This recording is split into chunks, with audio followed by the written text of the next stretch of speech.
Now, the restaurant industry in Indiana is continuing to recover from the effects of COVID-19. Right here in Tippecanoe County, many establishments are facing some challenges on multiple fronts, from supply chain issues all the way to staffing shortages. News 18's Cameron DeBlasio went to Redbird Cafe in Dayton to learn about how much the pandemic is really still impacting that restaurant there.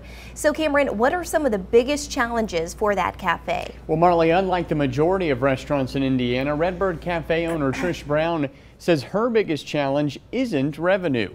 She's most concerned about having enough employees to operate properly. Before the pandemic began, Brown says her restaurant employed around 30 people. Now she's operating with about half that number. It's forced her to shift her business hours, closing at 2 p.m. 6 days a week and remaining closed all day on Sundays. She says the government aid she received early in the pandemic through the Restaurant Revitalization Fund helped ensure she could keep enough people on staff to stay open.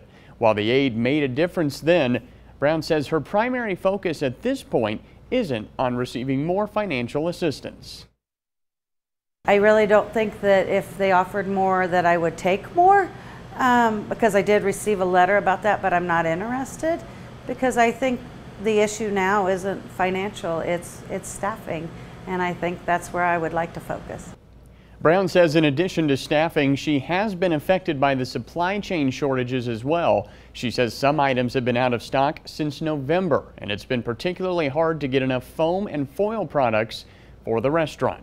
Now, coming up tomorrow on News 18 This Morning, we'll hear from a local coffee shop owner who discusses how she's handled the competing challenges of decreased profits during the pandemic and an increased demand for better wages for her employees. Reporting in studio this morning, Cameron DeBlasio, News 18.